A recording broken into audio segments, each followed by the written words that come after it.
안녕하세요. This is Evan in Korea. This video is going to explain to you the arrival process and procedures for South Korea updated for May of 2022, including the quarantine process, the Korea Electronic Travel Authorization or KETA, the Q-code vaccine registration, and finally all the necessary documents and the arrival procedure. This video is going to be broken up in YouTube chapters down below, so you can skip ahead to the part that's relevant for you. This is an update video on a video that I posted a few weeks ago about my arrival to Incheon Airport and quarantine procedure.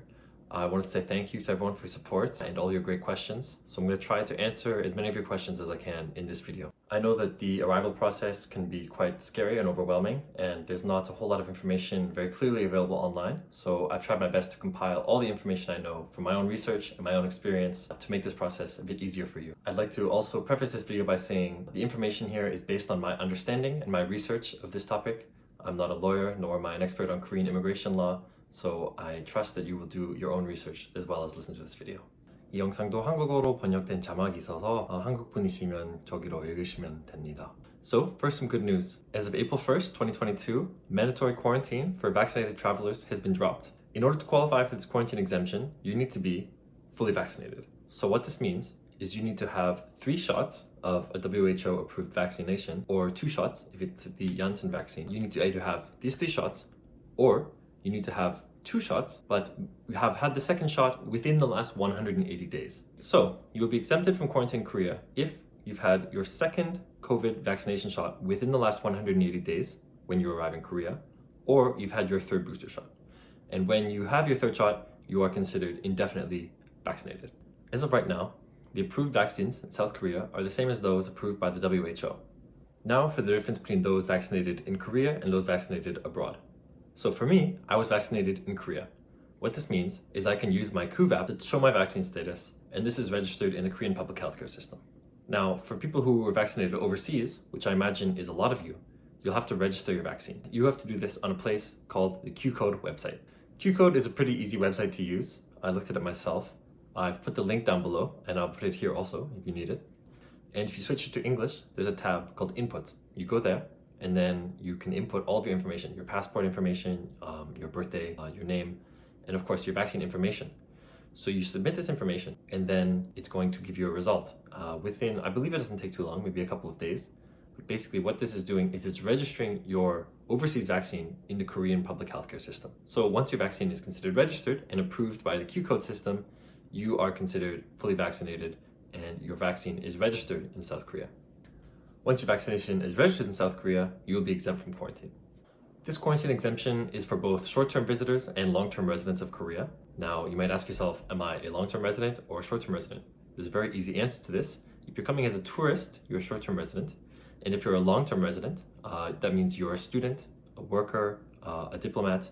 Basically, if you have an ARC card, an alien registration card, or you will get one within a few months of arriving in Korea, then you are a long-term resident. But if you're just coming to visit, you're short-term.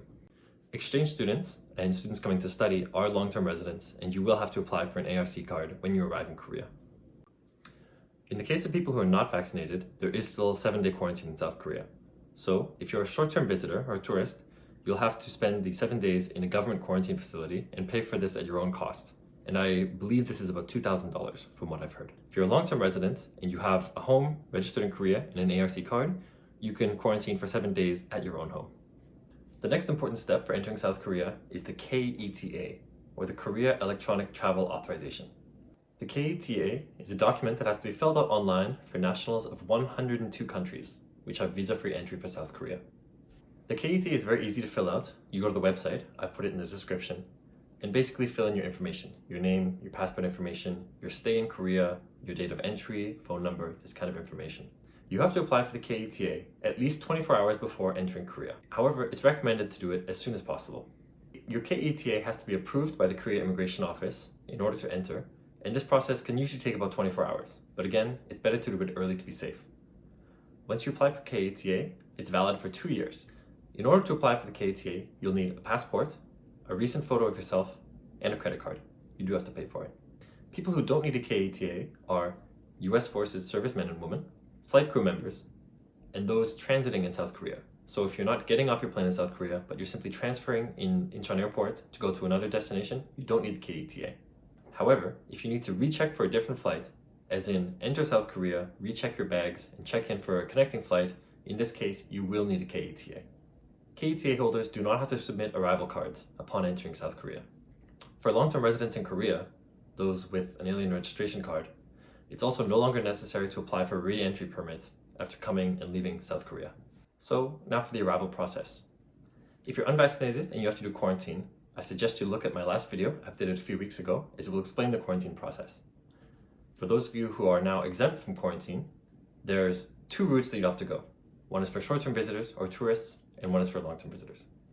For short-term visitors, you enter Korea, and on your first day, so either the first day you arrive or the next day, you have to go to a private medical institution or hospital to get a PCR test, and you'll have to pay for this yourself. For long-term residents or ARC card holders, you'll have to visit your local district's public health center and get a PCR test. For both short-term and long-term visitors, on the 6th and 7th day after arrival, you'll have to take more rapid antigen tests. This time it doesn't have to be PCR, just rapid antigen. But other than that, there's no quarantine and no other restrictions on your movement once you enter Korea. Now, in terms of the necessary documents to enter South Korea, you will need, of course, your passport, a negative COVID test. Your COVID test must be taken at least 48 hours before your flight departs for South Korea. The test has to be a PCR test, and it has to include your name, your date of birth, the type of test taken, the name of the medical institution that took the test, and of course the date and time of the test. I also highly recommend that you bring printed out confirmations of your KETA and your Q-code vaccine registration, because you never know what can go wrong, and different people at the airport might ask for different documents, so I recommend you have a few copies of everything. Finally, some Q&A from the comments on the last video. Do you have to quarantine now?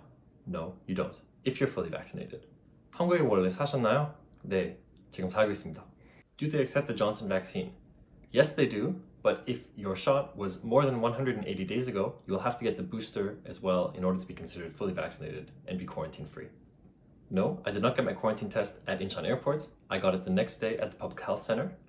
If you're a long-term resident in South Korea, you will get it at the Public Health Center. If you're a short-term tourist, you can get it at a private hospital. But they will not do COVID tests upon arrival at Incheon Airport. Can someone pick you up from the airport? My understanding now is yes, as there's no more quarantine. As soon as you enter Korea, you're free to do what you want. The requirement documents are your passport, your negative PCR test, a printout of your KETA, and a printout of your Q-code vaccine registration. Which address should you put on your KETA? Honestly, this is a difficult question, and I'm not in a position to give legal advice. Perhaps putting your first address in Korea on the form.